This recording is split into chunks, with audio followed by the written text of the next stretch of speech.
গৃহযুদ্ধ বিধ্বস্ত উত্তর দারফুর অঞ্চলে আল লাইত শরণার্থী শিবির।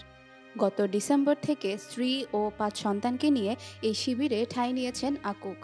একদিন তিনি অসহায় চোখে চেয়ে দেখলেন ক্ষুধার জ্বালা মেটাতে স্ত্রী ও সন্তানরা মাটির দলা পাকিয়ে পানি দিয়ে গিলে খাচ্ছে। স্ত্রীকে এমন কাজ করতে মানা করেছিলেন তিনি, কিন্তু পেটের ক্ষুধার কাছে কিছুই করার ছিল না তার। যুদ্ধের কারণে কাজকর্ম নেই আকুকের। স্ত্রী সন্তানদের নিয়ে আশ্রয় শিবিরে মাথা গোঁজার জায়গা মিললেও তিনি তাদের মুখে খাবার জোটাতে পারছেন না। কখনো কখনো তাদের 2 থেকে 3 দিন না খেয়ে থাকতে হচ্ছে।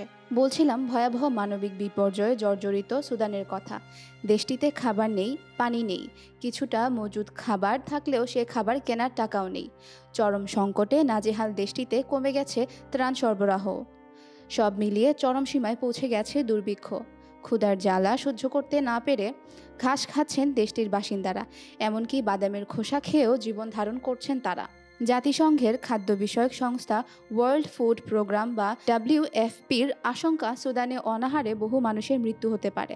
শনিবার WFPর বরাত দিয়ে সুদানের এই চরম দুর্দশার খবর জানিয়েছে মার্কিন সংবাদ সংস্থা CNN।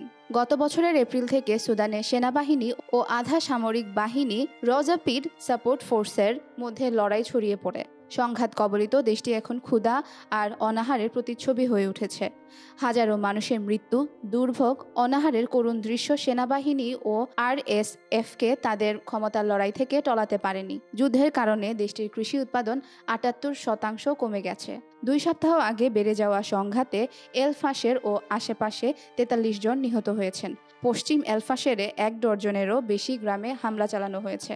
শুধু তাই নয়, দেশটির বিভিন্ন অঞ্চলে যৌন হয়রানি, শিশু হত্যা, বাড়িঘরে আগুন এবং অবকাঠামো ধ্বংসসহ ভয়ঙ্কর সহিংসতা চলছে।